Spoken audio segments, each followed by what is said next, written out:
My inspiration has mainly been my mother and aunt, the women in our family.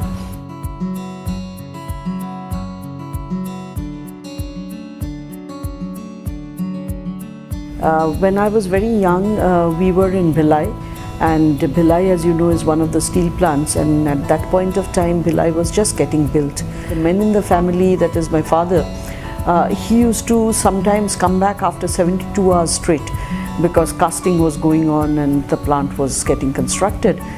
And the women, they sort of really felt the lack of medical help.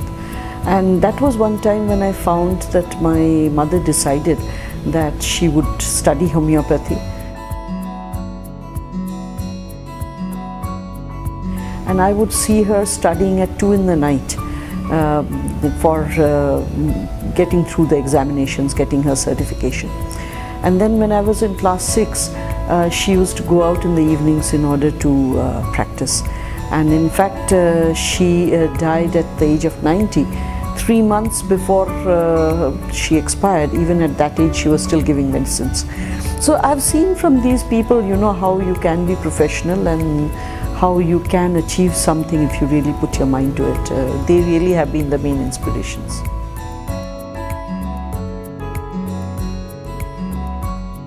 SBI has been a very equal opportunity employer.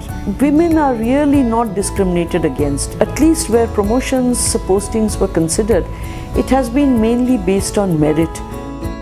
If people assess you on the basis of the quality of work that you do, it really is a big enabler. And especially because the organization is one organization, meaning that I have not changed too many jobs. Therefore, what would happen that once you have established a reputation, the reputation would normally precede you whenever somebody was contemplating giving you a change. And that helped in getting better and better assignments. So I think this is one way in which SBI has definitely helped in my career. So in order to look after children or older people, older relatives, if people decided to go for a 2-year sabbatical, we would allow it. We would allow it 3 times in their career in order to take care of all of these 3 occasions. It's definitely been a boon to many people. A lot of women who have taken these leaves have come back and told us that it was a great relief, because very often women would try to juggle these responsibilities along with the jobs. They would feel they were not doing a good job in either place and end up feeling extremely guilty and stressed.